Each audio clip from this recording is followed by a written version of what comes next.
네, 이번에는 경희대 2020년도 모의 인문 논술이 되겠습니다. 제가 항상 말씀드리지만 경희대는 인문 논술이 거의 정형화되어 있고 패턴화되어 있기 때문에 여러분들이 논술을 준비하는 데 있어 가지고 실제 제시문 요약 이해만 어느 정도 된다고 한다면 기존에 반복적으로 기출문제를 연습했던 유형과 똑같은 형태로 또 나올 거기 때문에요. 실제 여러분들이 문제를 푸는 데 있어서 크게 어려움이 없다고 보는 대표적인 대학 중에 하나입니다. 더군다나 그 패턴의 유형이 어느 정도 그래도 약간의 좀 다른 면이 있는 상태에서 전체적으로 같거나 이런 게 아니라 아예 제시문 내용만 다를 뿐이지 거의 지난번 문제와 똑같다라고 보시면 되기 때문에 여러분들 경희대는 본인의 나름대로 몸에 체험한 문제가 잘 돼 있다고 한다면, 익숙해져 있다면 충분히 여러분들이 좋은 결과를 나타낼 수 있는 아주 유리한 대학 중에 하나라고 보시면 될 것 같습니다. 그러면 이렇게 익숙해져 있기 위해서는 여러분들이 어떻게 해야 되느냐? 논술의 기본기가 탄탄해야 되겠죠. 그리고 정형화되고 패턴화된 대학에서 간혹가다, 물론 드문 얘기긴 하지만 갑자기 문제 유형을 조금씩 바꾸는 경우가 있거든요. 그랬을 때 논술의 기본기가 잘 돼 있으면 충분히 그 응용 능력을 발휘하겠죠. 그럼에도 불구하고 경희대는 나름대로 자기 학교만의 특징적인 그 유형과 패턴을 오랜 기간을 통해서 축적되어 그 노하우를 만들었기 때문에 아마 쉽사리 바뀌진 않을 거예요. 그리고 이제 모의 논술을 통해서 그 유형이 바뀌었는지 안 바뀌었는지를 갖다 이제 공표를 하는 건데요. 2020 모의 인문을 보게 되면은 또 지난번 기출문제와 크게 다르지 않게 정형화된 패턴을 가지고 있습니다. 그러면 말로만 이렇게 우리가 들을 게 아니라 직접 눈으로 한번 확인해 보는 게 좋겠죠. 한번 보도록 하겠습니다. 항상 논술 시험장 가서는 이것도 반복적으로 제가 강조하는 건데요. 제시문 내용이 중요한 게 아니라 먼저 문제 파악을 해야 된다고 그랬죠. 그래서 경희대 인문은 전형적인 두 문제 세팅입니다. 이 두 문제 세팅이 맞는지를 확인해야 되는데요.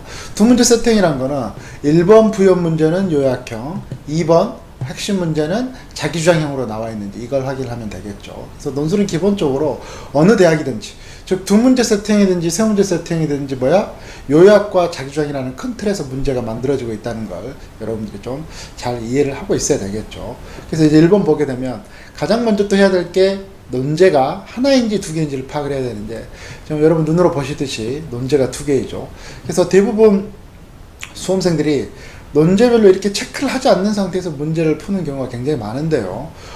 지금 여러분들이 화면상으로 보고 있듯이 저처럼 반드시 논제에 밑줄을 긋고 번호를 붙이는 걸 습관을 해야지만이 실제 시험 보면서 논제별 구분 및 분량 배분도 정확하게 하고 그 논제에서 명확하게 답변을 해야 되는 걸 빠뜨리지 않고 하게 됩니다. 자, 보시겠습니다. 1번 문제. 제시문 가와 나의 내용을 요약하고 논제가 바뀌죠. 논지에 뭘 소설해라? 차이를 소설해라. 일반적으로 다른 대학에서 문제가 나왔을 경우에는 가와 나의 차이점을 소설하시오. 가와 나를 비교하시오. 이렇게 나올 수도 있는데 경희대 인문은 1번을 그냥 비교 차이점이 아니라 요약과 차이로 두 개를 나누어서 문제를 내고 있다는 거. 즉 논제가 분명히 출제자는 두 개로 내고 있는데 여러분들이 그냥 타 대학의 일반 비교 요약형처럼 답을 써서는 된다 안 된다? 안 된다는 거죠. 그래서 비교나 차이점은 두 번째 논제인 이 차이하고 크게 다르지 않게 답안을 써주면 되는데 경희대는 뭐까지 요구하고 있다? 가와 나를 각각 개별적으로 어떻게 내용이 전개되고 있는지 우리가 요약을 해달라. 그리고 그 요약을 한 다음에 가와 나가 어떤 차이가 있는지 그걸 드러내달라. 이렇게 지금 요구를 하고 있는 거죠. 그래서 같은 비교 요약이라고 할지라도 논제를 하나로 줬을 때와 지금 경희대 인문처럼 논제를 두 개로 줬을 때 출제자가 우리에게 요구하는 사항의 방향성은 같다 다르다? 다르다는 겁니다. 그래서 반드시 요약과 차이를 구분해서 여러분들이 답안을 해줘야 되는데요. 여기 있는 이 차이에서는 가장 중요한 게 바로 대립성입니다. 대립성. 가와 나의 대립성을 명확하게 보여달라는 거고, 그러면 논제 1번에서 가와 나의 내용을 요약하라는 것은 대립성이 필요하다 필요하지 않다? 여기서는 필요하지가 않습니다. 그래서 여기서는 그냥 가와 나를 있는 그대로 나름대로 내용을 팩트 자체를 여러분의 언어로서 축약시켜서 상대방에 전달해 주시면 되는 거고, 그러니까 논제 2에서는 명확하게 여러분들이 기존에 다른 대학의 논술에서 비교약했던 것처럼 짝수 비교약형으로 해주시면 되겠습니다. 무슨 말인지 이해 가시죠? 그래서 가는 뭐 특별히 여기서는 헤드라인 플러스 부연 설명 그렇게 할 필요도 없습니다. 가는 블라블라블라. 그래서 가장 핵심적인 내용만 언급을 해주시면 되고요. 나도 블라블라. 가장 핵심적인 내용을 해주시면 되겠습니다. 그래서 이렇게 논제 1이 되고 나면 논제의 차이, 여기에서는 뭐다? 전형적인 두 개 짝수 비교 요약형으로 해주셔야 되는데, 여기서 좀 여러분들이 좀 주의를 해야 될 사항이 뭐냐면, 일반적으로 짝수 비교 요약형은 어떻습니까? 난이도가 쉽다 어렵다? 굉장히 쉽다고 그랬죠. 그런데 짝수 비교 요약형은 난이도가 너무 쉽기 때문에 항상 비교 요약형에서는 뭐다? 공통된 기준을 설정을 해야 되는 거죠. 그런데 공통된 기준을 설정을 하려고 보니까 가와 나의 공통된 기준이 있어요 없어요? 지금 여기 있는 이 문제에서는 나와 있지가 않습니다. 그러면 공통된 기준을 누가 찾아야 된다? 우리가 찾아야 됩니다. 그래서 짝수 비교 요약형이라서 난이도가 굉장히 쉬운데 공통된 기준을 우리가 설정해야 되므로 여기서 난이도가 조금 올라갑니다. 그리고 경희대 인문 문제 1번에서는 가와 나, 논제 1 이거에 대해서는 점수 차이가 크게 벌어지지 않습니다. 그런데 논제 2에서 공통된 기준을 개별 수험생들이 어떻게 자신이 잘 만들어내느냐에 따라서 답안의 점수 차이가 굉장히 벌어지는 겁니다. 무슨 말인지 아시겠죠? 그래서 논제 1번의 가와 나의 내용을 이해하는 이 과정에서 빠르게 어떻게 가나가 공통적으로 어떤 범주 안에서 내용을 설명을 하고 있는지 그걸 빨리 캐치를 해서 논제 2에서 공통된 기준으로 명확하게 그걸 나름대로 여러분들이 적용을 시켜 주셔야 되겠습니다. 그리고 당연히 대립성이라는 건 뭐다? 압축 언어가 명확하게 대립성이 돼야 되겠죠. 내용상으로 대립성을 띈다는 거 이걸 쓰더라도 크게 무리는 없지만, 논술에서는 타인의 글을 내가 이해했다는 걸 상대방에게 전달해 주기 위해서는 뭐다? 그걸 의미화 시켜야 됩니다. 의미화 시킨다는 것은 좀 더 구체적으로 말하면 뭐다? 압축 언어로 얘기를 해준다는 거죠. 그래서 제시문 가는 검은색, 나는 흰색 해서 검은색과 흰색이라는 의미화를 시켜줘야지만 이 상대방이 명확하게 가와 나가 대립성을 띠고 있구나 이걸 알 수가 있다는 거죠. 그래서 경희대 1번 같은 경우에는 다른 건 크게 문제가 되지 않는데 가와 나의 공통된 기준을 찾고 그 공통된 기준에 의한 압축언어의 명확한 대립성, 이것만 여러분들이 잘 하시게 되면 크게 점수를 잃을 만한 요소는 없다고 보면 되겠습니다. 그리고 논제가 두 개이기 때문에 논제별 구분 및 분량 배분 1대2는 2대8. 왜 여기는 2라고 했습니까? 가와 나의 내용을 갖다 너무 세부적으로 쓸 필요는 없습니다. 그래서 전반적인 가와 나의 내용이 이렇다라는 것만 보여주시면 되고, 다음에 여기 나와 있는 핵심 논제, 차이점, 여기 비교학형에서 여기서 명확하게 여러분들이 답안의 분량을 조금 부여를 해주시면 되겠습니다. 그리고 나서 이제 문제 2번으로 와야 되는데요. 문제 2번 보시겠습니다. 제시문 바의 관점을 바탕으로 실제 제가 여기 밑에는 지금 밑줄을 그어놓지 않았는데, 밑줄을 그어놓지 않았다는 것은 뭡니까? 이거는 논제가 아니다, 논제가 아니라는 겁니다. 그래서 바를 요약하고 이렇게 되면 논제가 되지만 바의 관점을 바탕으로 오기 때문에 이건 논제가 아닙니다. 그래서 문제 2번에서는 논제가 뭐다? 제시문 다라마에 나타난 상황을 평가하시오. 이게 논제가 되겠습니다. 뭘 바탕으로? 바의 관점을 바탕으로 평가를 해라. 그래서 또 평가가 나오면 여러분들 이건 굉장히 익숙하죠. 최근 들어와서 몇 년 사이에 모든 대학들이 예전 논술의 자기주장형 논제와 다르게 이런 평가나 비판 이런 형태로 많이 나오는데, 특히 그 중에서도 평가라고 묻는 경우가 굉장히 많죠. 항상 제가 뭐라고 그랬습니까? 평가가 나왔을 경우에는 이거와 견주서 생각해야 될 게 바로 뭐라고 그랬습니까? 비판이라고 그랬죠. 비판. 그래서 비판과 평가는 비슷한 것처럼 보이지만 비판은 난이도가 쉽고 평가는 난이도가 높다. 왜? 비판은 무조건 부정적으로 답안을 갖다 써주면 되는 거죠. 반면에 평가는 세 종류의 답안이 나올 수가 있습니다. 어떻게 세 종류? 하나는 부정적 평가, 하나는 긍정적 평가, 하나는 부정적 플러스 긍정적 평가. 즉 이거 양면적 평가라고 할 수도 있겠죠.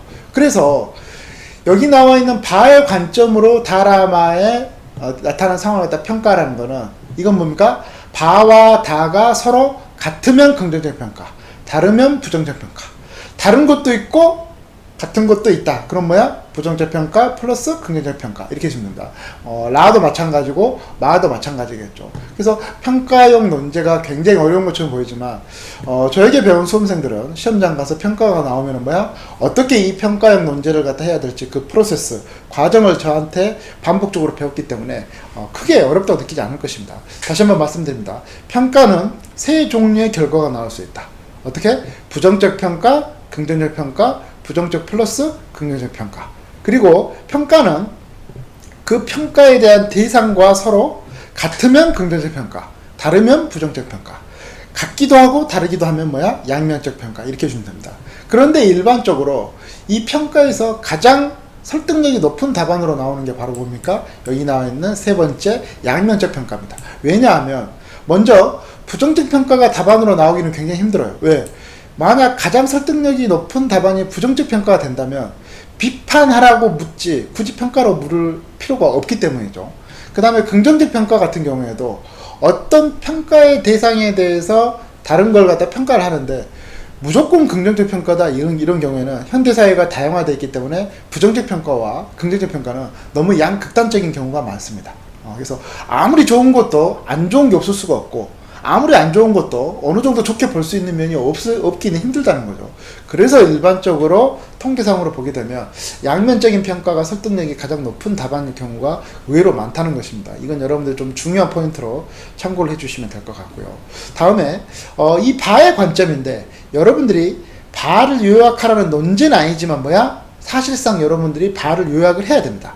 그리고 바를 요약을 했다고 한다면 바는 어쩌고 저쩌고 이렇게 쓰게 되면 그건 논제형 답안이 되는 거거든요. 그런데 여기서 바는 논제가 아니기 때문에 여러분들이 빨리 바를 이해했으면 여기에다가 압축 언어를 집어넣어 주시면 됩니다. 그래서 바를 읽어봤더니 이거는 바를 고구마라고 요약하면 되겠구나 라고 한다면 뭐야? 재심은 바의 고구마 관점을 바탕으로 이렇게 해주면 되겠죠. 그래서 여기 있는 이 바의 관점을 빨리 압축 언어로 어떤 관점이라고 여러분들이 압축 언어로 의미를 해주는 게 중요하겠다. 이것도 좀 고려를 해주시면 되겠습니다. 그리고 당연히 여기 나와 있는 이 평가는 핵심 문제, 핵심 논제 자규정이기 때문에 당연히 답안은 어떻게 해야 됩니까? 나열식으로 첫째, 둘째 이렇게 해서 나열식으로 작성을 해주시면 되겠습니다. 이제는 뭐 여러분들 아시겠죠?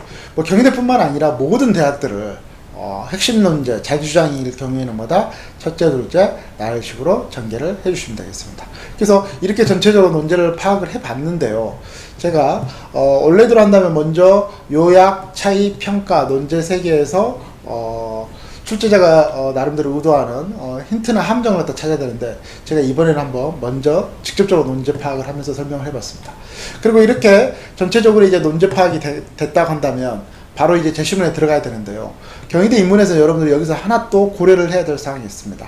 바로 뭡니까? 문제 1번과 문제 2번의 논리적 연관성을 봐야 되는데요. 논리적 연관성은 바로 무슨 말이냐면 1번 문제가 2번 문제 푸는 데 있어서 뭐야? 직접적인 역할을 하느냐 안 하느냐의 문제죠. 근데 문제 2번을 보게 되면 앞에 나와 있는 문제 1번에 가와 나가 있습니까? 없습니까? 없죠. 이런 경우에는 뭐다? 전체적인 주제, 내용상으로는 세트형으로 논리적 연관성이 있지만 문제상으로 봤을 때, 즉 재심으로 봤을 때는 직접적인 논리적 연관성이 있다 없다? 없다. 이렇게 된다는 겁니다. 즉 무슨 말이냐면 바의 관점으로 다라마에 나타난 상황을 갖다 평가하는데 여기에 뭐야? 가와 나가 언급될 필요가 있다 없다? 없다는 것이죠. 즉 경희대 인문 같은 경우에는 주제, 만약에 여기가 주제가 고구마였다고 한다면 문제 1번도 고구마와 관련되어 있고 문제 2번도 고구마와 관련되어 있습니다. 그런데 전체적으로는 주제가 고구마이지만 뭐다? 직접적으로 제시문의 근거는 서로 논리 연관성이 없다는 거죠. 여기서 우리가 나름대로 긍정적으로 볼 수 있는 사항이 뭐냐면 문제 1번이 틀렸다고 하더라도 뭐야? 문제 2번을 제대로 맞출 수가 있다는 겁니다. 왜? 서로 제시문끼리 연결고리가 없기 때문에. 그런데 또 거꾸로 얘기하면 1번을 맞췄는데 2번은 틀릴 수도 있다는 것이죠. 이게 바로 제시문 간의 논리적 연관성이 있냐 없냐에 따른 여러분들의 나름대로 긍정적인 요소와 부정적인 요소라고 볼 수가 있겠습니다. 그래서 주제만 하나의 주제로 묶여 있을 뿐이지 경희대 인문 같은 경우는 1번과 2번이 완전히 개별적인 문제라고 봐도 무방하다. 그래서 설령 가와 나를 갖다 비교 요약하는 1번에서 본인이 조금 잘 이해하기도 힘들고 문제의 답안을 갖다가 작성을 했는데도 좀 별로 만족스럽지 않다라고 한다고 해서 절대 기죽거나 포기하지 마시고 2번에서 만점을 받는다는 생각으로 임해 주시면 되겠습니다. 무슨 말인지 아시겠죠? 그리고 문제 1번을 풀었는데 비교 요약형이 본인이 조금 만족도가 좀 떨어진다라고 했을 경우에는 문제 2번을 풀면서 주제를 봤더니 내가 여기 1번 문제에서 가와 나의 공통된 기준을 잘못 선정을 했었구나 해서 그걸 바꿀 수 있는 힌트가 어디에 나와 있다? 문제 2번의 내용상으로 충분히 견주어 확인할 수 있다는 겁니다. 또 달리 말한다면 내가 항상 경희대 1번의 공통된 기준을 갖다 맞출 수는 없는 거죠. 그래서 설령 조금 내가 만족도가 떨어진다라고 했을 때 다시 한번 기회가 어디 있다? 문제 2번을 풀면서 여기 나와 있는 논제 2의 공통된 기준이 잘못됐는지 맞았는지를 확인이 가능하다. 그래서 맞았으면 좋은 거고 틀렸으면 기준이 잘못 설정됐으면 다시 1번으로 돌아가서 기준을 바꿔주시면 되겠습니다. 이런 과정을 여러분들이 시험장 가서 제대로 잘 적용을 하게 되면 솔직히 경희대 인문 같은 경우에는 점수를 뺏길 가능성이 거의 없다고 보셔도 됩니다. 반드시 합격을 해야 되는 대학이죠. 경희대는 수능 최저가 있기 때문에 여러분들이 수능 최저만 제대로 해주신다고 한다면은 특별하게 어렵게 나름대로 생각할 수 있는 요소는 전혀 없다. 이렇게 봐주시면 되겠습니다. 그러면 본격적으로 한번 제시문을 들어가 보도록 하겠습니다.